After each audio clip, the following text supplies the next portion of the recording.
하나님 말씀 보셨습니다. 하나님 말씀 창세기 42장 6절부터 8절까지의 말씀. 하나님 말씀은 창세기 42장 6절부터 8절까지 말씀입니다. 구약성경 제성경으로는 65페이지입니다. 구약성경 65페이지 창세기 42장 6절부터 8절까지 말씀 찾으셨으면 제가 봉독하겠습니다. 때 요셉이 나라의 총리로서 그 땅 모든 백성에게 곡식을 팔더니 요셉의 형들이 와서 그 앞에서 땅에 엎드려 절하매 요셉이 보고 형들인 줄 아나 모르는 체하고 엄한 소리로 그들에게 말하여 이르되 너희가 어디서 왔느냐? 그들이 이르되 곡물을 사려고 가나안에서 왔나이다. 요셉은 그의 형들을 알아보았으나 그들은 요셉을 알아보지 못하더라. 아멘. 이 시간은 창세기 183번째 강의가 되었습니다. 요셉의 꿈이 성취되다 라는 제목으로 하나님 말씀 증거하도록 하겠습니다. 요셉의 꿈이 성취되다. 우리나라 옛 속담에 원수는 외나무 다리에서 만난다는 말이 있습니다. 원수를 외나무 다리에서 만난다라고 하는 말이 내포하는 의미는 두 가지입니다.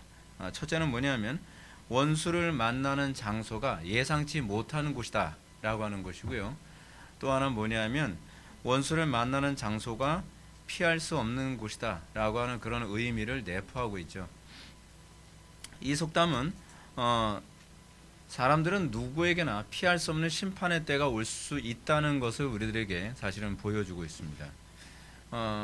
자연인들은 그렇습니다. 자기가 악을 저지르고 죄를 저질러도 그 심판을 피할 수 있을 것이라고 생각을 하고 그렇게 인생을 살아가는 사람들이 얼마나 많은지 모릅니다.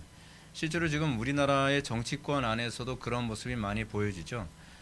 온갖 사악한 죄를 다 저지르면서 꼼수와 거짓말과 인간의 수단과 방법을 다 동원해서 자기는 그 심판을 벗어날 수 있을 것이라고 생각하는 사람들이 굉장히 많습니다. 이건 정치권뿐만 아니라 사회 전반적으로 그런 사람들이 너무나 많습니다. 우리가 이 자녀들을 교육할 때 우리는 자녀들에게 정말 반드시 교육해야 될 것이 이겁니다. 우리의 잘못에 대해서는 반드시 심판을 받을 날이 온다라는 것을 가르쳐야만 합니다. 이것을 가르치지 않으면 자꾸 거짓말에 거짓말을 더 보태가면서 심판을 더 자처하고 심판을 더 크게 만드는 경향성이 있습니다. 원수는 외나무 다리에서 만납니다. 예상치 못한 때 하나님의 심판이 있습니다. 자연인들의 원수가 누군가요? 하나님이죠. 하나님을 원수로 삼는 그들에게 하나님의 심판이 예상치 못하던 때에 또는 그리고 피할 수 없는 곳에서 심판을 받게 될 것입니다. 사람이 죽고 사는 것은 다 정한 이치입니다. 때가 되면 우리는 죽음을 맞이하게 될 것이고 그것은 피할 수 없으며 그리고 죽게 되어지면 하나님의 심판대라고 하는 피할 수 없는 외나무 다리에서 주님을 만나게 될 것입니다. 그때 그 심판을 어떻게 견딜까요? 우리는 우리의 자녀들에게 우리의 죄에 대한 대가를 반드시 치르게 될 것이며 반드시 심판받게 된다고 하는 이 당연한 진리를 끊임없이 가르쳐서 하나님의 심판에 대한 두려움 때문에 결코 이 죄에 쉽게 빠지지 않도록 자녀들을 양육해야 될 필요성이 있습니다. 교회 안에서도 이게 필요합니다. 얼렁뚱땅 잘못한 죄를 넘어가려고 하는 이런 것들을 용납해서는 안 됩니다. 교회 안에서 어떤 그 권징을 하거나 어떤 특정한 죄에 대해서 다룰 때 너무 심하게 다루거나 너무 약하게 다루는 이 모든 것들은 타당하지 않습니다. 잘못한 것에서는 잘못됐음을 분명하게 하고 그것에 관해서 분명하게 성도들한테 인식을 시킴으로써 하나님의 심판대 앞에서도 반드시 우리는 우리의 불경건과 우리의 죄악과 우리의 온당치 못한 모든 것들이 정말 공의롭게 심판받을 수 있다고 하는 두려움을 갖도록 만드는 것이 필요합니다. 우린 지난 시간부터 우리는 계속적으로 우리는 요셉의 형들이 이 기근의 기간 동안에 어떻게 대처하고 있는지를 우리는 살펴보고 있습니다. 오늘 본문을 보게 되면 요셉의 형들은 기근을 해결하기 위해서 가나안 사람 사이에서 끼어서 애굽의 식량을 구하러 오는 그 모습을 보게 됩니다. 우리나라 속담처럼 그 가운데서 외나무 다리에서 만나는 어떤 원수를 보게 되죠. 근데 사실은 외나무 다리에서 보게 될 거라고 생각도 못했고 아직도 인식을 사실 못하고 있는 상황이 오늘 본문의 내용입니다. 실제로 요셉의 형들은 자기들이 그토록 죽이고 싶어했고 미워했던 요셉을 상상하지도 못한 때와 장소에서 만났습니다. 근데 어떻게 거기서 만날 거라고 생각을 했을까요? 이건 아무도 상상도 못하는 거예요. 아무도. 그것도 애굽에서 자기가 죽이려고 했던 그 동생이 거기서 심판자의 자리에서 자기를 쳐다볼 거라고 하는 걸 어떻게 예상할 수 있었겠냐는 말이에요.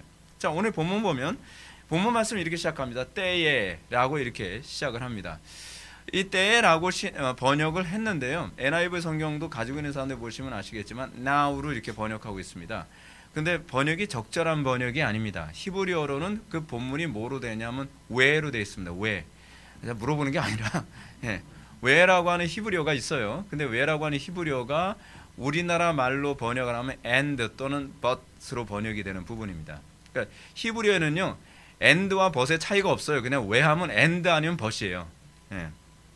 근데 여기서 킹 제임스 버전을 보게 되면 and라고 번역이 되어 있는데요. 오늘 본문 말씀이 여기서 이 본문을 히브리어가 왜 where로 이렇게 번역을 했냐면 앞에서 일어난 사건과 뒤에서 일어난 사건의 대조를 보여주기 위해서 모세가 의도적으로 쓴 거예요. 그러니까 뭐냐면 요셉의 형들은 양식을 사러 가는 자들 중에 있습니다. 그러나 요셉은 애굽의 총리로서 그 땅의 모든 백성들에게 곡식을 나누어 줍니다. 이렇게 얘기하는 거예요. 굉장히 대조적이잖아요. 형들은 곡식을 이제 사러 가는데 그러나 동생은 곡식을 나눠주고 있습니다라고 이렇게 대조를 하고 있는 거예요. 그러니까 모세가 굉장히 독특한 문학적 구조를 가지고 자신의 메시지를 굉장히 선명하게 해주고 있어요. 그는 지금 역전된 상황을 말해주고자 합니다. 과거의 형들은 요셉을 자루에 그 구덩이에 집어던져서 죽일까 말까 했죠. 그리고 요셉은 언제 죽을지 모르는 두려움이 있었습니다. 그러나 지금은 요셉이 칼자루를 반대로 쥐고 있다고 하는 것을 지금 얘기해주고 있는 거예요. 이게 인생입니다. 우리 인생에 있어서 내가 지금 칼자루를 쥐고 있으니까 평생 칼자루를 쥐고 있을 것 같죠. 내가 지금 권력을 쥐고 있으니까 평생 내가 권력을 쥐고 있고 평생 저놈은 내 권력 밑에서 죽을 것 같죠. 내가 지금 돈이 많으니까 저 사람은 항상 가난할 것 같고 나는 성공했으니까 저 사람은 항상 루저처럼 실패한 사람처럼 살 것처럼 보이죠. 세상은 그렇게 돌아가지 않습니다. 하나님의 신비, 하나님의 작전 가운데서 이 위치가 바뀔 수도 있습니다. 그래서 우리는 항상 겸손해야만 합니다. 우리는 항상 두려워해야만 합니다. 내가 지금 여유 있는 자리에 있을 때 가난한 자를 뒤돌아보고요. 내가 힘이 있을 때 없을 때를 생각을 해야 되고 내가 권력을 휘두를 때 내가 오히려 권력의 휘두름에 당할 수도 있을 거라는 생각으로 항상 하루하루를 살아가는 태도가 얼마나 필요한지 모릅니다. 어떤 면에서 모세는 그런 인생의 어떤 경륜 또는 하나님께서 작정하신 그런 경륜의 독특성을 이 단어 하나, 이 접속사 하나 가지고서 모든 걸 다 설명하고 있는 것 같아요. 굉장히 탁월합니다.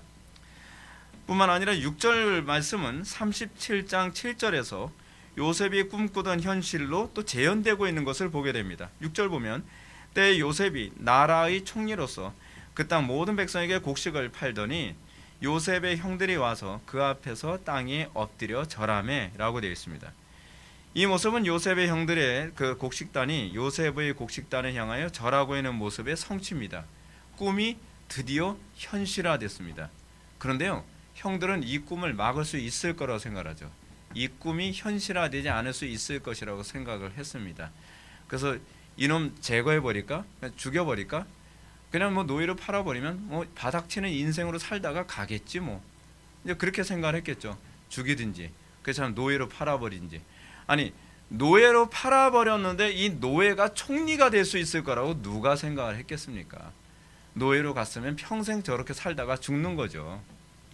근데 형들이 그렇게 생각을 하고 요셉을 그렇게 버렸지만 잠언의 말씀처럼 잠언이 뭐라고 얘기하고 있죠? 잠언 10장 24절에 보면 악인은 그 두려워하는 일이 생기느니라. 그 두려워하는 일이 생깁니다. 악인들은 그들의 악행에 대해서 반드시 이런 식으로 심판을 받게 됩니다. 그래서 여러분들 두려워하지 마십시오. 지금 현재 악한 자들이 권력을 휘두르고 악한 자들이 힘을 휘두르고 악한 자들이 여러분들을 억울하게 하고 횡포를 하고 또 악한 자들이 우리의 신앙의 자유를 빼앗고 억압을 한다 해서 두려워할 필요는 없습니다. 때가 되면 하나님께서 그 위치를 바꿔주실 날이 올 것입니다. 중요한 것은 우리가 항상 요셉처럼 신실하게 주님과의 관계를 해서 유지해 나가는 겁니다. 아무리 우리가 낮은 자리에 있다 할지라도 하나님께 대한 우리의 신실함이 흔들려서는 안 됩니다.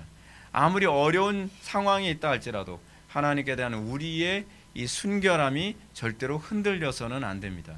때가 되면 하나님께서 원수를 갚아주실 것입니다. 때가 되면 하나님께서 칼자루를 돌려주게 되는 놀라운 역사를 이루실 것입니다. 이것은 하나님이 하시는 일입니다. 요셉은 애굽의 노예로 팔렸습니다. 애굽의 노예로 팔린 이 요셉이 애굽의 총리가 될 줄 누가 알았으며 과연 누가 이 일을 가능하게 할 수 있겠습니까? 하나님은 하실 수 있습니다. 하나님은 우리가 예상치 못하고 우리가 상상하지 못한 일을 이루십니다. 하나님이 이 세상의 주관자이시기 때문에 지금 우리가 세상적으로 짓밟히고 멸시당하고 억울하고 또 힘든 상황이 있다 할지라도 하나님께서는 그의 택한 백성들의 신음소리를 결코 외면하지 않으십니다. 그리고 때가 되면 하나님께서 그 위치를 바꿔서 하나님의 공의로우심, 하나님의 살아계심을 반드시 입증해 주실 것입니다. 우리는 여기서 하나님의 놀라운 그 주권을 생각해야만 합니다. 사도 바울이 하나님을 사랑하는 자, 곧 그 뜻대로 부르심을 입은 자들에겐 모든 것을 합력하여 선을 이루신다고 가르치고 있습니다. 우리가 하나님의 선한 작전 가운데 헌신하며 살게 되어진다면 여러분들 두려워하지 마십시오. 하나님의 선하신 작정, 하나님께 대한 헌신, 하나님을 사랑하는 마음으로 여러분들 믿음으로 살아가고 있다면 지금 낮은 상태에 있다는 것을 두려워할 필요가 없다는 거예요. 그게 믿음입니다. 그게 믿음이에요. 우리가 세상적으로 내세울 거 없음에도 불구하고 우리가 당당할 수 있는 이유가 어디 있죠? 여러분 이럴 땐 당당해야 돼요. 여러분들이 하나님의 뜻대로 살고 있다면 당당하십시오. 세상 사람들이 여러분들을 멸시하고 나는 하나님의 뜻대로 살았는데 왜 나는 기껏 대학을 이 정도밖에 못 갔지? 난 하나님의 뜻대로 산다고 하는데 왜 남들은 다 잘하는 그 취직 하나 제대로 못하고 있지? 하나님 뜻대로 산다고 하는데 왜 나는 이렇게 불행한 가정이나 이런 여건에 살게 됐지? 여러분 현실 보지 마십시오. 하나님의 뜻대로 사는 사람은요 반드시 합력하여 선을 이루실 걸 믿으시기 바랍니다. 왜요? 이 세상 주관자는 하나님이세요. 현실 바라보는 것은 자연인들, 세상 사람들이 하는 거고요. 그래서 그 사람들은 어떻습니까? 일비를 잘하잖아요. 조금 좋은 일 있으면 너무 좋아하고 조금 힘든 일 있으면 너무 쉽게 낙심하고. 근데 우리가 항상 걱정해야 될 게 뭐냐면 나는 하나님의 뜻 안에 있는가요? 나는 하나님을 사랑하기 때문에 현재 이 낮은 자리에 처해 있는가? 우리가 하나님을 사랑하기 때문에 우리가 하나님을 기뻐하시는 일을 살아가기 때문에 우리가 이 낮은 자리에 처하게 됐다고 한다면 이 자리도 복된 자리인 것을 믿으시기 바랍니다. 이 자리가 필요하기 때문에 낮은 자리에 있는 거예요.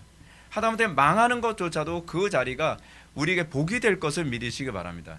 그 과정을 통해서 하나님께서는 우리를 더 높여주실 것입니다.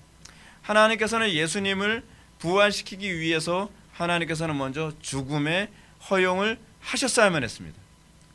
하나님께서 요셉을 총리로 세우시기 위해서 애굽에서의 삶이 필요했습니다. 그 과정이 필요 없었던 게 아니에요.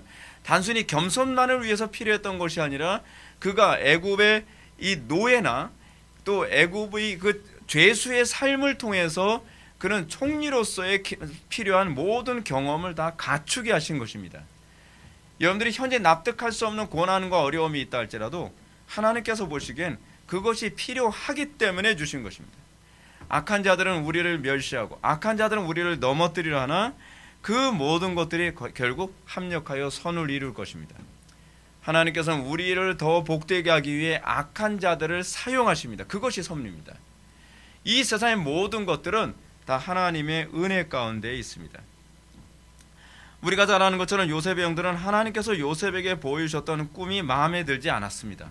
그래서 그 일이 성취되지 않도록 아주 무모한 방법을 사용했죠. 그러나 그 노력은 도리어 요셉의 꿈이 성취되도록 만드는 뭡니까? 결국 그 광풍이 되고 말았죠. 여러분, 우리가 그거 떠올리지 않나요?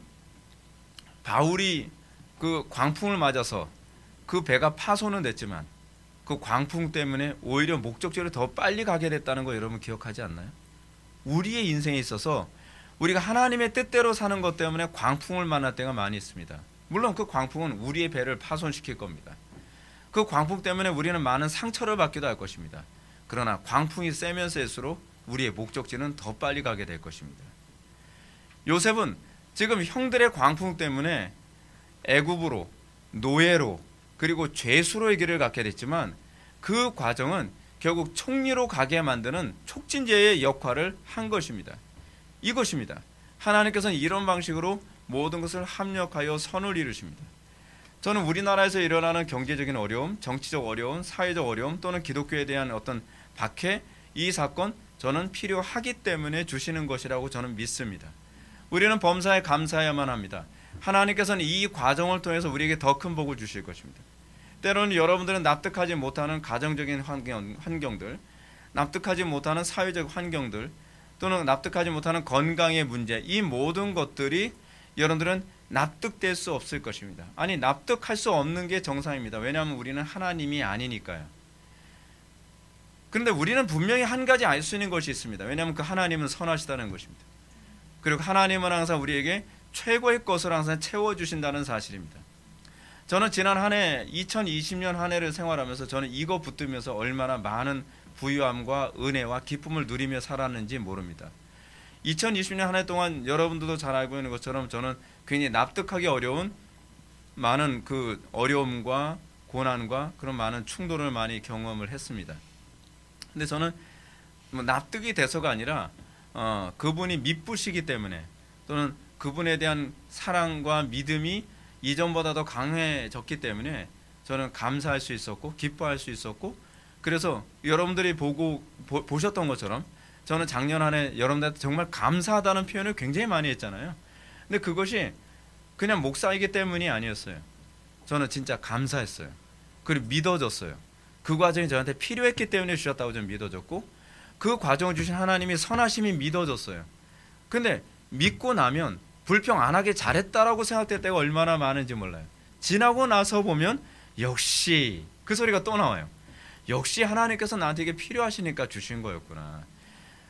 물론 감정이 동의해서는 아니에요. 마음은 상해요. 그리고 이 마음만 상하는 것이 아니라 컨디션도 굉장히 나빠져요. 왜냐하면 이게 기분이 묘하거든요. 내 마음대로 뭐가 안 될 때. 그런데 감사는 나오더라고요. 왜요? 하나님은 한 번도 나를 배신한 적이 없으시고 하나님은 한 번도 서운하게 하신 적이 없었거든요. 그래서 저는 믿었어요. 그리고 하나님은 그 적절하게 그에 합당한 응답을 주시더라고요. 여러분, 이게 신앙입니다. 이것이 우리가 하나님을 끊임없이 믿고 신뢰할 수 있는 이유가 바로 여기 있는 거죠. 오늘 본문에서 나오는 요셉의 형들은 그들이 악행을 저지르면 악행을 저지를수록 더 하나님께 요셉을 더 가까이 가게 만들었죠. 우리나라 안에서 또는 여러분들의 가정 안에서, 여러분들의 직장 안에서 여러분들을 뭔가 힘들고 괴롭게 만드는 그 무엇인가 있습니까? 여러분들로 하여금 하나님께 더 가까이게 만들 것입니다. 여러분들이 더 큰 복으로 사용하시는 도구임을 믿으시기 바랍니다. 가룟 유다의 배신이 하나님의 일을 막지 못했습니다. 하나님의 일은 아무도 막지 못합니다. 오히려 그들의 악행, 가룟 유다의 그 악행 때문에 하나님의 그 놀라운 그 작정은 더 빠른 속도로 더 정확하게 성취되게 되는 것이죠. 중요한 것은 하나님의 모든 선한 일이 성취된 후에 반드시 선악간의 심판은 있을 것이라는 사실입니다. 악한 자들은 선한 뜻을 위해서 합력하여 선을 이루는 소위 그런 수단인 건 사실입니다. 그러나 그들의 악행이 결코 그냥 넘어가진 않을 거라는 사실입니다. 하나님은 공의로우십니다. 하나님 단지 그들의 악행까지도 그분의 지혜로움 때문에 합력하여 선을 이루셔서 우리에게 유익이 되게 하시긴 하시지만 그들의 악행이 아니라고 하시는 건 아니십니다. 그들의 악행에 대한 공의로우신 심판은 반드시 있을 것입니다. 하나님은 정의롭게 공의롭게 심판하십니다. 더하거나 감하지 않을 것입니다. 하나님께서는 그 악행에 대해서 철저하게 심판하실 것입니다. 분명한 건 이겁니다. 악행을 통해서 하나님의 그 영광이 더 선명하게 드러난다는 겁니다. 이거 저는 이렇게 말씀드리고 싶습니다. 음영의 문제라고 생각합니다. 여러분, 명암이라는 게 있잖아요. 명암에서 여러분 그림자가 있기 때문에 우리는 그 실체를 더 선명하게 보게 됩니다.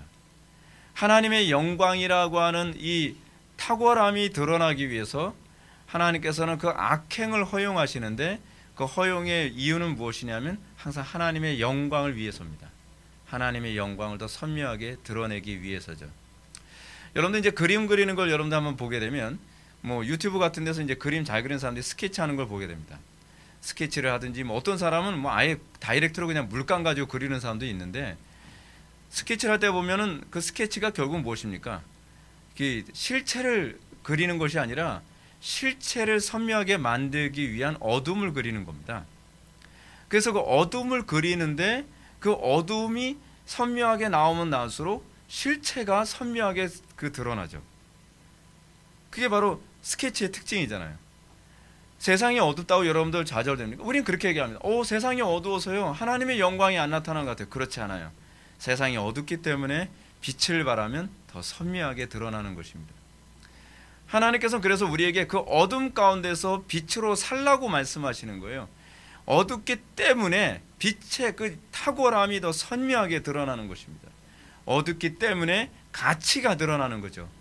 근데 우리는 어둡기 때문에 어쩔 수 없다고 얘기합니다. 그건 우리의 존재 방식이 뭔지를 몰라서 하는 소리예요. 하나님께서 왜 우리를 이런 시기에 구원하시고 왜 이런 시기에 하나님의 백성으로 삼으셨는지를 이해를 못해서 그래요. 여러분, 우리의 믿음이 있음이 언제 더 선명하게 드러나죠?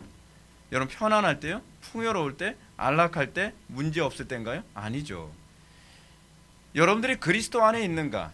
여러분들 안에 그리스도께서 거하시는가 거하시지 않는가 라고 하는 문제는 고난이 없을 때가 아니라 고난의 때입니다. 문제가 없을 때가 아니라 문제가 있을 때입니다. 소망으로 가득할 때가 아니라 소망이 없다고 하는 시대 때에 우리의 믿음이 어디 있는가가 보이는 것입니다. 예수님의 제자들이 항상 믿음이 있는 것처럼 보였죠. 그러나 갈릴리에서 그들이 배를 타고 갈 때 갑자기 광풍이 불어서 배를 전복하게 될 정도의 험악한 상황이 벌어졌습니다. 그 예수님의 제자들이 예수님을 흔들어 깨우죠. 주여 일어나소서, 우리가 물에 빠져 죽게 되었나이다. 그랬을 때 예수님께서 뭐라고 말씀하시죠? 네 믿음이 어디 있느냐. 거기 있을 때 믿음의 현주소가 비로소 드러나는 겁니다. 그들의 믿음은 어디 있었나요? 그들이 고난의 때에 정말 믿음을 어디에 두고 있었는지 보게 되잖아요. 경험에 뒀나요? 그렇지 않으면 그 배에 믿음을 두고 있는 건가요? 아니면 예수님께 믿음을 두고 있는 것인가요? 우리에게서 고난이 무조건 나쁜 것은 아닙니다. 어둠이 무조건 나쁜 것은 아닙니다. 하나님께서는 그 어둠을 통해서 하나님의 당신의 영광을 더 선명하게 드러내 보이시길 원하십니다. 교회가 타락하는 때에 오히려 비록 조그마더라도 하나님의 영광을 선명하게 드러내면 그 교회를 통해서 하나님은 더 큰 영광을 받으실 것입니다. 많은 사람들은 그렇게 얘기하죠. 요즘 한국교회가 너무 타락했기 때문에 소망이 없는 것 같아요. 아니요. 한국교회가 너무 타락했다면 조그만 교회라도 더 선명하게 그리스도의 영광을 드러냅시다. 그러면 그 빛이 작아도요 멀리서도 보입니다. 근데 주변이 별로 어둡지 않을 때는요 작은 빛은 빛으로 잘 안 보입니다. 우리 교회가 크냐 작으냐는 별로 중요하지 않다고 생각해요.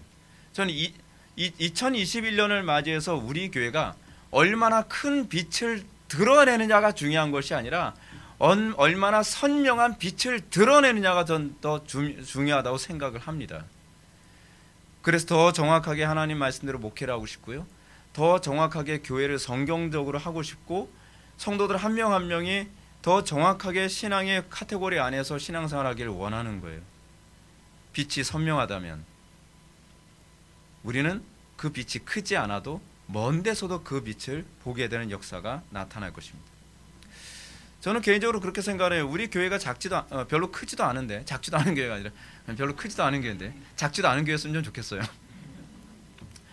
별로 크지도 않은 교회인데 외국에서도 그 빛을 보고 유튜브로 설교를 듣고 저한테 전화하시고, 그 먼 곳에서도 지방에서도 제 설교를 접하고 이 전화를 하고 이메일을 보내고 또 상담을 요구하는 것은 우리 교회가 크기 때문은 아닙니다.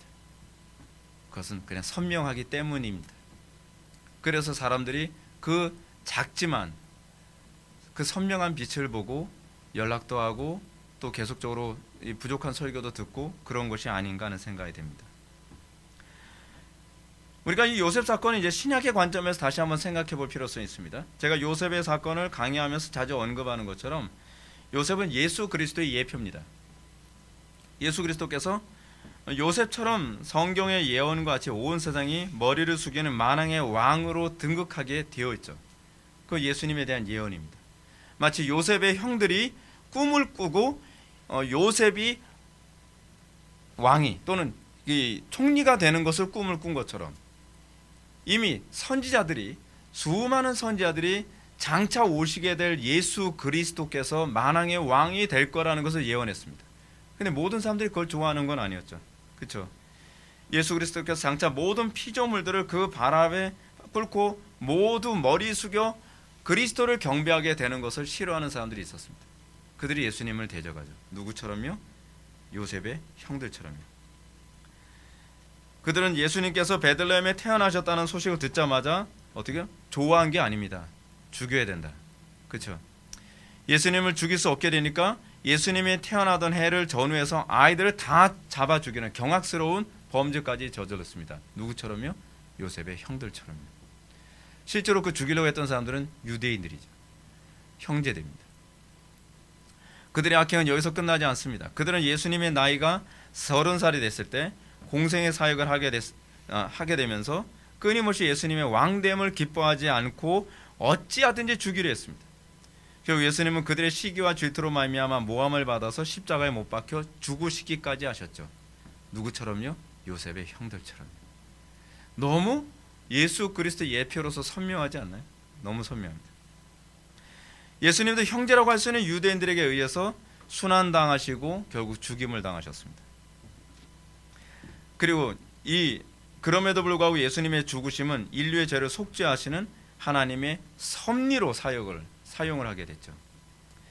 이 대속 사건을 통해서 예수님은 장사 지낸 지 3일 만에 부활하셔서 하나님의 우편에 앉으시고 만왕의 왕이 되시며 결국 종국에 와서는 그들이 하나님의 심판대 앞에서 예수님께 고개를 숙이고 심판을 받게 될 것입니다. 우리는 이 창세기 이 사건이 이미 신약이에요. 신약을 다 보여주고 있어요. 이런 차원에서 우리는 진리를 대적하는 세력들로 인해 두려워할 필요가 없다고 제가 여러분한테 말씀드리고 싶습니다. 중요한 건 내가 어느 편에 서 있냐를 항상 점검해 볼 필요성이 있다는 거죠. 아브라함 링컨이 그런 말을 했다 그랬죠. 하나님이 우리 편에 계신가 아닌가를 두려워할 것이 아니라 우리가 하나님 편에 있는가 아닌가를 두려워해야 된다. 이것이 우리가 이 땅을 살아가면서 항상 점검해야 될 중요한 부분 아닌가요? 그죠? 세상은 우리보다 돈과 지혜와 권력이 많습니다. 그래서 우리는 억울하게 당하고 쓰러지고 빼앗기기도 하고 고통을 당합니다. 또 억울한 판결 때문에 나는 잘못하지 않았는데 우리는 손해를 보기도 하고 감옥에 가기도 하고 하는 일이 많이 생기기도 합니다. 그럼에도 불구하고 우리가 감사할 수 있는 것은 이 모든 것이 다 합력하여 선을 이루실 거라는 사실입니다. 억울한 판결 당하는 거예요? 그래도 그것도 하나님의 주권 아래에 있는 거예요. 누가 억울한 판결을 받아서 감옥에 갔죠? 요셉이 그렇잖아요. 요셉이 감옥 간 것이 그 당시에는 억울하지만 손해가 아니었잖아요. 그것이 하나님의 뜻과 섭리 안에 있었던 거잖아요. 그것이 요셉에게 필요했기 때문에 하나님께서는 그 억울함을 허용하신 거죠. 악이 승리한 게 아닙니다. 겉으로 보기에는 악이 승리한 것 같죠. 거짓이 승리한 것 같죠. 근데 우리는 끝까지 가보자는 거죠. 이 세상의 주관자가 하나님이라는 것을 우리가 잊지 말자는 거예요. 우리는 요셉처럼 억울하게 감옥에 들어가고 억울하게 그 감옥에서 생활이 오래 유지된다 할지라도 불평하지 맙시다. 그 가운데서도 감사합시다.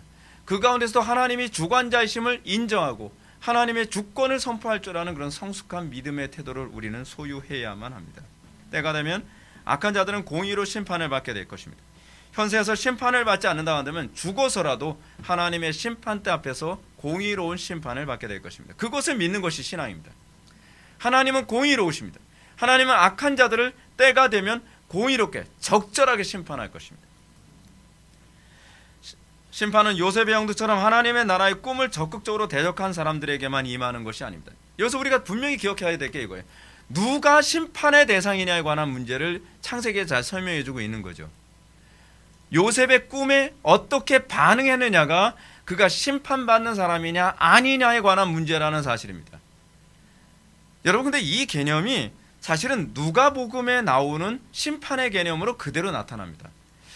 여러분, 하나님께서 심판하시는 개념이 첫 번째는 요셉의 꿈을 적극적으로 대적한 사람, 두 번째는 요셉의 꿈에 아예 무관심하게 형들이 죽이든 말든, 여러분 실제로 요셉의 형제들 중에서는 그런 사람이 있었죠. 요셉을 적극적으로 죽이자 하는 형제들도 있었지만 요셉을 죽이든 말든 그냥 방관하는 형제들도 있었습니다. 모든 사람들이 요셉을 다 죽이는 것에 적극적으로 동참하는 건 아니었거든요. 근데 결국 그들은 다 동일하게 심판의 자리에 서게 된다는 것은 사실이었습니다. 요셉이 뭐 골랐을까요? 요셉이 1번, 2번은 좀 그때 나 적극적으로 나 죽이려고 했지. 넌 아웃. 그리고 너희들은 뭐 형님들 몇 명 그래도 뭐 아무 소리 안 했으니까 오케이. 그러지 않는다는 거예요. 도매급으로 같이 가는 거예요. 같이 골로 가는 겁니다. 근데 이 얘기가 여러분 누가복음 19장에 나오는 얘기예요. 누가복음 19장 12절 이하는 이런 요셉 사건을 비유로 아주 잘 말해줍니다. 누가복음 19장 12절 이하는요, 어떤 귀인이 타국에 가면서 10명의 종들을 불러 각각 은하 한 문화씩 주면서 자신이 돌아올 때까지 장사하라고 이제 요구를 합니다. 이 비유에는 두 종류의 사람들이 등장합니다. 한 종류 사람들은요, 한 문화씩 받은 10명의 종들입니다. 그리고 한 부류의 사람들이 나오는데 그들은 왕권을 받으러 타국에 가는 귀인을 미워해서요, 그가 왕이 되는 것을 싫어하는 부류죠. 그러니까 제가 전반적으로 큰 그림을 먼저 말씀드릴게요. 왕으로부터 한 문화씩 받은 10명이 있고요. 이 한 부류고요.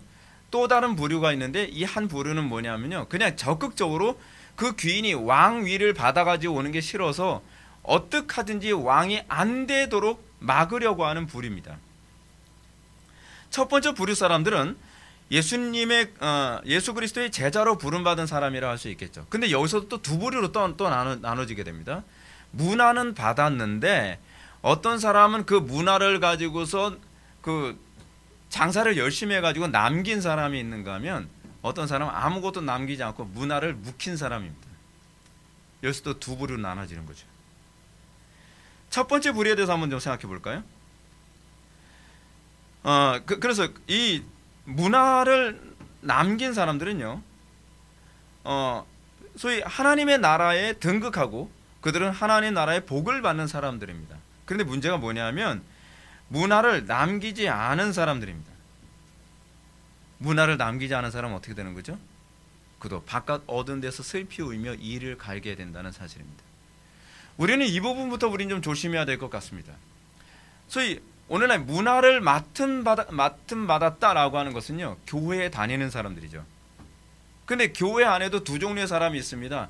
날마다 열심히 죽도록 충성하여 하나님 나라의 일꾼으로서 열매 맺고 그 문화를 남기는 사람, 뭐 한 문화를 남기든 다섯 문화를 남기든 열 문화를 남기든 정도와 관계없이 무엇인가 문화를 날마다 남기는, 하나님으로부터 우리에게 받은 그 은혜에 대한 보답으로 살아가는, 감사로 살아가는 사람이 있는가 하면 어떤 사람은 그렇죠. 뭐 천국만 가면 되는 거 아니야? 행위로 가는 거 아니라며. 뭐 그 공로주의야, 공로주의. 그런 식으로 이제 몰아붙이는 거죠. 행위로 가는 거 아닌데 뭐 그냥 열심히 그냥 앉아서 그냥 교회만 왔다 갔다 하면 때가 되면 천국 가는 거 있지. 이런 사람들은 문화 남기는 데는 관심이 없어요. 하나님 나라에 열매 맺는 데는 관심이 없고 그냥 천국 가냐 못 가냐 맨날 그것만 따지는 거예요. 맨날. 근데 이 마지막 심판 때 보게 되면 아무 문화를 남기지 않은 사람, 그런 사람들은요, 결국은 아무것도 얻는 게 없습니다. 나중에 하나님의 심판 닦게 되죠. 여러분, 이 귀인의 통치를 거부하거나 그렇다고 해서 적대감도 갖지 않은 이 사람들, 근데 그 사람들은 여러분 이런 한 가지 오해를 가지고 있었습니다. 어떤 오해냐면 그 귀인이 두지 않는 것을 취하고 심지 않는 것을 거둔다고 생각을 했다고 해요. 여러분 이게요, 오늘날 어떤 것과 관련을 맺고 있냐면 복음에 대한 오해입니다. 구원받은 신자들은 굳이 이 땅에서 하나님의 통치를 이루기 위해 유별나게 충성할 필요가 없다. 그래도 거둘 건 다 거둔다. 행위로 구원받는 거 아니고 믿음으로 구원받는 거 아닌가? 이런 거죠. 그렇죠? 특별히 충성된 삶을 사는 사람들은 뭐 특별한 사람들이고 모든 사람들이 다 그렇게 살 필요는 없어. 그냥 교회만 그냥 다녀도 그냥 믿음으로 구원받는 거지라고. 그래서 이런 거죠. 두지 않는 것을 취하고 심지 않는 것을 거둔다고 생각을 하는 거예요. 우리 행위 구원 얘기하자는 거 아닙니다. 그러나 여러분들 믿음으로 구원받았다고 한다면 우리는 하나님 나라 열매 맺는 백성이 되고자 하는 본성이 그때서부터 움직이기 시작한다는 것입니다. 근데 하나님 나라 열매 맺지 않는 사람들의 특징이 뭐냐면 하나님이 마치 믿음으로 구원받는 것이니까 두지 않는 데서 뭘 얻고 행하지 않는 데서 뭘 얻을 수 있는 그런 하나님으로 자꾸 오해하며 우리의 불경건한 삶을 합리화하고, 그리고 주인이 오실 때까지 장사해야 되는 직무는 수행하지 않으면서 게으르고 나태하게 세월만 보내면서 정작 주님께서 너 몇 문화 남겼니? 하니까 아무것도 남긴 게 없는데요. 저는요, 주님이 행위로 구원받는 게 아니라 믿음으로 구원받는 거라고 해서 저는 아무 일 안 하고서도 당연히 구원받을 줄 알았거든요. 그걸 이렇게 표현하고 있는 거예요. 두지 않은 것을 취하고 심지 않은 것을 거둔다고 저는 생각을 했는데요. 조심하셔야 됩니다. 이게 오늘날 잘못 가르치는 소위 구원파적 교리입니다. 행위 구원이 아니라는 건 분명해요. 그러나 행위 구원이 아니라는 것 때문에 하나님께서 마치 이 말씀처럼 두지 않은 것을 취하고 심지 않은 것을 거두는 하나님인 것처럼 하나님께서 우리에게 맡겨주신 문화를 남기려고 하는 아무런 마음가짐 없이 살아가는 태도는 이건 믿음이 없는 것을 의미합니다. 이것이 오늘날 한국교회가 굉장히 무력하고 그리고 이 굉장히 부도덕한 삶을 살아가는 데서 양심 없이 살아가는 사람들이 나타나는 특징이죠. 오늘날 교인들을 봅시다. 예배 시간이나 기도회 때 자기 혼자 은혜 받는 것만 관심을 갖지 구원받은 신자가 그 은혜 받음에 대한 열매를 어떻게 맺을 것인가 별로 고민 안 합니다. 하나님의 나라가 어떻게 되든 진리가 무너지든 세상에 어둠이 가득하든 동성애가 창궐하든 차별금지법이 통과되든 어쨌든 낙태가 사방에서 막 일어나든 뭐 어쨌든 그건 나하고 아무 관계가 없어요. 그거는 그냥 정치하는 사람들의 관심이고, 그리고 그거는 그냥 뭐 몇몇 사람들이 가지고 있는 관심이지 왜 내가 그것까지 관심을 가져야 돼? 라고 생각하는 거죠. 오히려 이런 거에 관심을 가지면 뭐라고 생각합니까? 그거 세속화됐다고 생각하는 거예요. 목사가 왜 그런 거에 관심을 가져? 목사가 그런 거 관심 갖는 거예요. 목사가 그거에 관심을 안 가지면 교인들이 그것 때문에, 목회자가 그거에 관심 안 가지면 교인들도 다 관심이 없어요. 강단에서 끊임없이 낙태의 잘못됨, 차별금지법이 잘못됐다는 것들, 그리고 이 땅에서 이 성경에서 떠난 수많은 부분들에 대해서 성경적으로 설명했을 때 성도들이 비로소 그거를 고민하고 그 문제 가지고 기도하고 어떻게 내가 있는 그 위치에서 한 문화라도 더 남길까라고 하는 걸 고민하지 않겠습니까? 근데 요즘 교인들은 뭐에만 고민하죠? 근데 목사님 다 접어놓고 근데 저 천국 갈까요? 못 갈까요? 무슨 뭐 10개 무슨 10곡의 놀이하는 겁니까? 천국 갈지 못 갈지는 하나님이 하시죠. 예. 열매로 나무를 알 수 있잖아요. 그래도 목사님 믿음으로 구원받는 거잖아요. 믿음은 있는데 열매가 없을 수도 있잖아요. 그렇게 얘기하면 여러분 이렇게 되는 거예요. 죽었는데 살았을 수도 있잖아요, 여러분. 궤변이죠, 궤변. 성경은 뭐라고 하죠? 열매가 없으면 그냥 잘라버려라죠. 기다려줬는데 열매가 없으면 잘라버리라고 말씀하죠. 도끼가 나무 뿌리에 놓여 있단 말이에요. 근데 자꾸 합리화하는 거예요. 열매가 없을 수도 있대요. 왜 이런 얘기가 나오죠? 열매를 내가 맺는 거라고 생각하기 때문에 그래요. 열매를 내가 맺는 것이라면 없을 수 있어요. 근데 하나님께서 나를 통해 열매 맺기를 작정하셨단 말이에요. 내가 구원을 받았다면 하나님의 작정을 누가 막아요? 요셉이 애써가지고 전략적으로 머리를 써가지고서 내가 요번에 일단은 노예로 가자. 총리가 되려면 먼저 노예가 돼야 돼. 그랬나요? 아니잖아요. 그리고 노예로 간 다음에 틀림없이 내가 한 인물 하니까 저 여자가 나를 미혹할 거야. 미혹을 안 하면 미혹하도록 만들어야 돼. 왜냐하면 나는 저 감옥에 가야 되니까. 근데 그 여자가 미워서 역시 나는 똑똑해. 난 이렇게 열매를 맺어. 그래서 나는 미혹을 받았어. 그래서 나는 거부했지. 그래서 난 감옥에 간 거야. 그리고 감옥에서 막 예언을 해줘요. 예언을 해줬는데 저 사람이 가서 왕한테 얘기해줘야 되는데 얘기를 안 해줘야 돼요. 왜냐하면 내가 열매를 맺어야 되니까. 그래서 역시 얘기 안 해줄 줄 알았어. 이러다 2년만 기다리면 이제 저 사람이 이제 난리가 나서 나를 찾을 거야. 그때 난 총리로 등극. 그땐 다 죽었어. 뭐 이런 식으로 해서 열매 맺는 게 아니잖아요. 우리가 자꾸 착각을 해요. 열매는요, 뿌리가 맺는 거예요, 가지가 맺는 게 아니란 말이에요.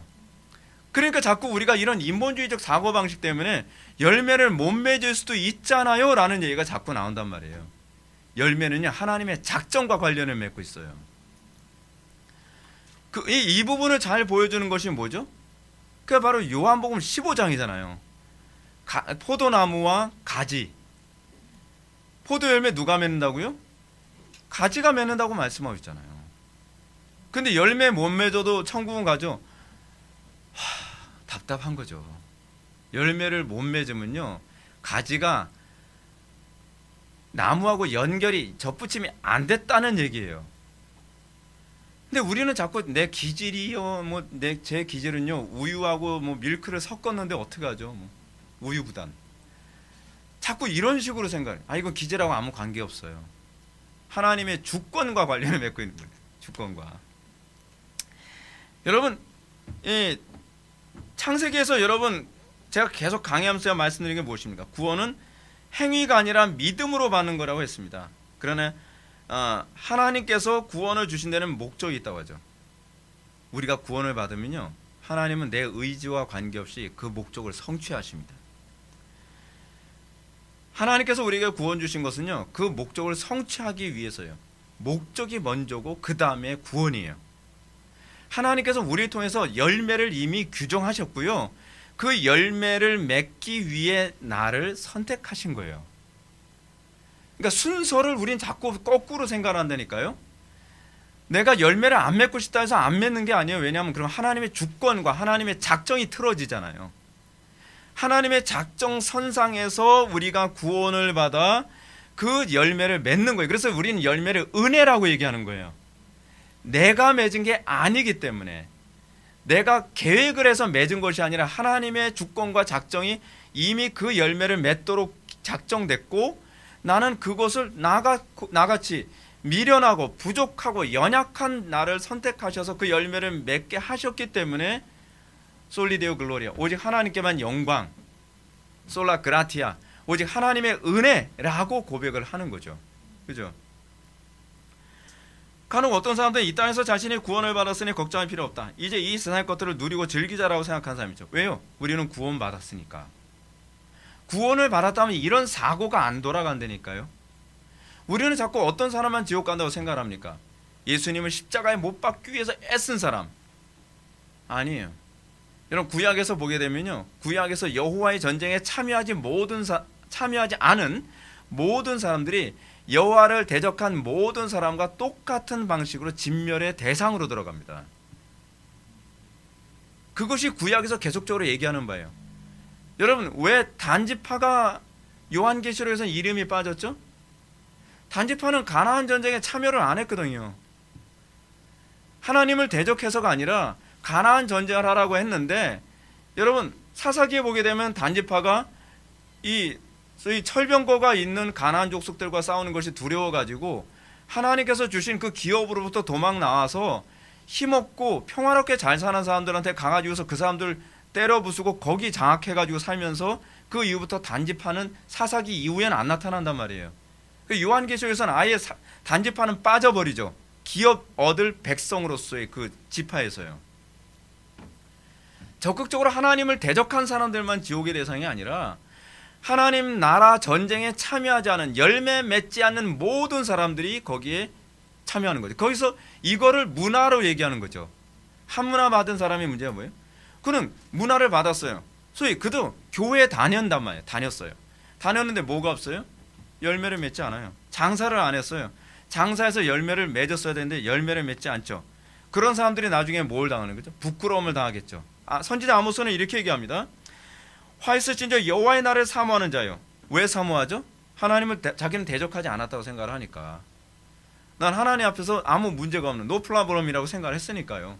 근데 그렇다고 해서 하나님의 영광 위해서 뭐 특별히 산 것도 없어요. 그냥 주님 오시면 뭔가 뭐 떡이나 먹겠다는 생각이죠. 난 소위 하나님 나라 독립을 위해서 아무것도 싸운 것이 없는데 가만히 있다가 한쪽에서 뭐 열심히 싸우고 뭐 10문화 남긴다 5문화 남긴다 그래도 나는 욕심 없어.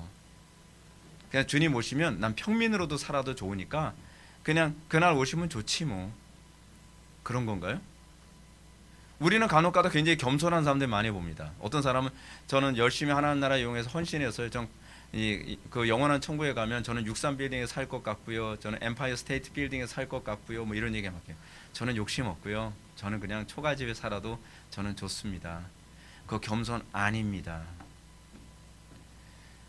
물론 여러분들의 신앙의 목적이 뭐 천국 가서 엠파이어 스테이트 빌딩이라든 뭐 금면류관 그런 거에 초점 맞추면 안 되지만 이 땅에서 하나님의 나라 영광 위에서 살 의욕이 없는 그런 마음을 그런 식으로 합리화시키는 것 또한 신앙이 아닙니다. 우리는 어찌하니 하나님을 영원하게 하기 위해 더 하나님의 나라의 확장을 위해서 우리는 열정을 가지고 살아가야만 하는 것이 정상이죠. 그렇지 않은 사람들은요. 화 있을진저 여호와의 날을 사모하는 자여 너희가 어찌하여 여호와의 날을 사모하느냐 그날은 어두우며 빛이 아니라. 그 사람들에게는 빛이 아닐 것입니다. 그 사람에게 그들은 어둠이 될 것입니다. 이것을 신약에서 예수님은 바깥 어두운 데서 슬피 울며 이를 갈미 있으리라로 표현하고 있죠. 이제 우리는 두 번째 부류에 또 보이죠. 두 번째 부류의 사람들은 누가복음 19장에 나오는 열문화 비에서 크게 드러나지 않은 사람들. 그 사람들은 뭐예요? 왕의 귀인됨을 싫어했던 사람들입니다. 그래서 그들은 귀인이 왕 위를 받으러 타국에 가게 됐을 때 그 뒤로 사신을 보냈습니다. 그들은 어찌하든지 그 귀인이 왕이 되어 돌아오지 못하도록 음모를 꾸민 사람이에요. 사신을 보낸 이유가 뭐 있어요? 이들은 마치 요셉의 형들과 그 태도와 그 일치하는 그런 모습들입니다. 적극적으로 왕이 되지 못하게 하는, 적극적으로 그리스도께서 왕으로 등극하지 못하도록 무력적으로 또는 음모로 여러 가지 방식으로 적극적으로 그걸 막았던 사람들이죠. 왜요? 이들은 귀인이 통치하는 게 싫었습니다. 귀인에게 고개 숙이는 게 싫은 거죠. 귀인이 왕이 됐을 때 그 앞에 머리를 숙이고 절하는 것이 싫었던 사람들입니다. 그런데 그 귀인이 생각하지 않던 때에 왕권을 받아서 돌아오게 됩니다. 요셉의 형들처럼 그들이 뜻하지 않을 때에 그들이 원치 않은 일이 일어나게 되는 것입니다. 요셉 사건하고 똑같죠. 여러분 요셉 사건은요 놀라울 정도로 복음서에 나온 내용하고 똑같습니다. 예수님의 비유하고도 똑같아요. 그러므로 누가복음 19장 27절은 왕이 되어 돌아온 귀인의 경고를 다음과 같이 말해줍니다. 내가 왕됨을 원치 아니하던 저 원수들을 이리로 끌어다가 내 앞에서 죽이라. 그럼 어떤 사람은 그러겠죠. 그 요셉은 안 죽였는데요. 요셉이 안 죽인 건요. 이 부분은 다른 관점에서 봐야 될 문제고요. 네. 지금 여기서 얘기하는 이 예수님의 가르침, 이 비유의 가르침의 핵심이 뭐냐면 하나님께서 이 땅을 마지막 날에 심판하는 기준이 무엇이냐에 관한 얘기를 하기 때문이에요. 사랑하는 성도 여러분, 우리는 이 땅을 살아가면서 우리는 어떤 사람으로 살아가고 있나요? 하나님의 계획이 완전히 성취될 때 우리는 과연 어떤 부류로 하나님께 비춰지겠습니까? 제가 여러분들이 다 10문화를 남기는 사람, 5문화를 남기는 사람이 되지 않을 수도 있습니다. 왜냐하면 그것은 그 하나님의 작정 안에 있기 때문에 그래요. 그러나 분명한 것은 얼마나 많은 문화, 얼마나 많은 열매를 맺느냐가 아니라 우리는 과연 하나님 나라 건설에서 우리는 어떤 열매를 맺으며 살아가고 있느냐에 관한 문제입니다. 아니 열매를 맺는데 정말 관심이 있느냐는 문제예요. 여러분 이 열문화 비유에서 이 문화 비유에서 얘기하는 중요한 핵심이 뭐냐면 정말 왕의 명령 문화를 주고서요 장사해서 이문을 남기라 했을 때 정말 이문을 남길 의지가 있는 사람은 그가 손해를 본다 해서 왕이 굳이 그를 책망할 의도가 있었던 건 아니었다는 사실이에요. 아무 문화도 남기지 않은 사람의 문제는 뭐냐면 아예 문화를 남길 의지가 없었다는 게 문제거든요. 여러분들은 어떤가요? 여러분들 이 땅을 살아가면서 여러분들은 어떤 문화를 남기며 살고 있나요? 우리가 지난 2020년 한 해를 뒤돌아보면서 여러분들은 하나님께서 나에게 허락하여 주신 그 상황 하에서 우리는 문화를 남겼나요? 이제 2021년을 맞이했습니다. 우리는 또 그 어떤 문화를 남기는 그런 삶을 살까요? 안 남겨도 된다고 생각하지 마십시오. 그리고 여러분들 문화를 남기기 위한 시간이 이렇게 많을 거라고 생각하지 마십시오. 우리의 수명이 모든 사람들이 다 동일하게 오래 살거나 적게 살거나 우리는 장담할 수 없습니다. 오늘 본문에서 이 사람들이 예상치 못했던 때에 요셉 앞에 고개를 숙이게 된 것처럼 우리는 예상치 못한 상황에서 하나님의 심판대 앞에 설 수 있습니다. 여러분, 개인의 심판은요 각자가 다 달라요. 오늘 죽을 수 있고 내일 죽을 수도 있고 1년 후에 죽을 수도 있고 10년 후에 죽을 수도 있습니다. 중요한 건 내가 지금 당장 주님 앞에, 주님의 심판대 앞에 서게 됐을 때 너 문화 남겼니? 그래서 아니, 주님께서 이렇게 빨리 저를 불러주실 줄 몰랐죠. 저 지금 나이 젊거든요. 근데 이거 반칙 아닌가요? 그렇게 생각하면 곤란해요. 그날은 도적같이 와요. 우리가 예상했던 때에 주님께서 오셔가지고 야, 나 그 아직 너 부를 때 한 10년 됐다, 문화 좀 남겨야 될 것 같다, 그러지 않아요. 귀인이 언제 올지는 아무도 몰라요. 왕권을 가지고 올 때가 언제인지 모른단 말이에요. 여러분들 한 명 한 명 각자에게 물어볼 거예요. 예배 때 어떤 문화를 남겼니? 가정에서 어떤 문화를 남겼니? 직장에서 어떤 문화를 남겼니? 저 문화 남긴 거 없는데요. 그렇다고 해서 제가 뭐 주님 대적하거나 교회에 문제 일으키거나 그렇잖아요. 뭐 하나님 나라에 어떤 뭐 문제 일으키는 좀 그런 건 없어요. 아니, 난 너한테 그거 물어본 게 아니야. 문화 남겼냐고. 우리는 거기서 대답할 수 있느냐가 문제인 거예요.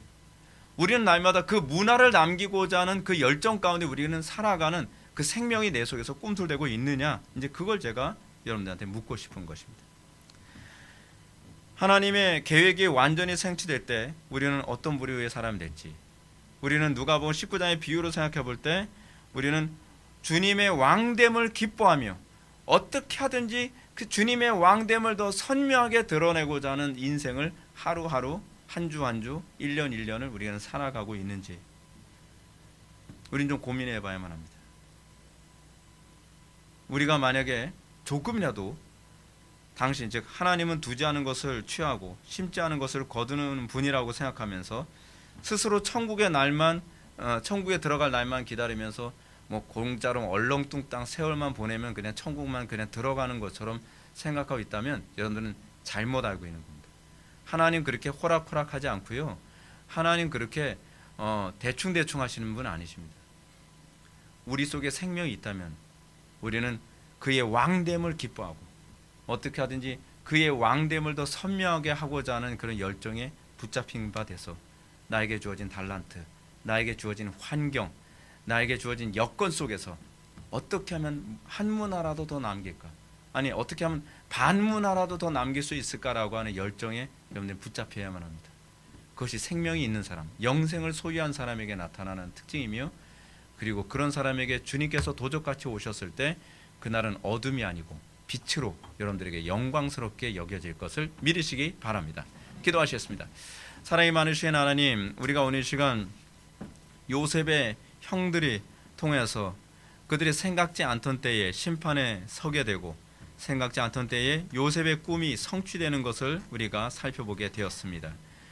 우리의 삶 속에서 정말 문화 남기는 데 얼마나 관심이 있는지, 우리의 삶 속에서 그리스도께서 왕 되심을 어느 정도로 기뻐하며 그 왕 되심을 더 선명하게 하기 위해 우리가 얼마나 충성과 헌신을 다하며 살아가는지 다시 한번 질문을 던지게 됩니다. 하나님의 통치를 위협하는 세상이 점점 가시화되고 좀 더 심각해져 가는데 우리는 세월만 보내고 우리는 주님의 왕 되심을 좀 더 선명하게 하기 위한 그런 열정이 너무나 부족하다면 우리에게 회개의 영을 부어 주시사 우리가 선명하게 열매 맺게 하여 주옵소서. 예수님의 거룩하신 이름으로 기도올렵나이다. 아멘.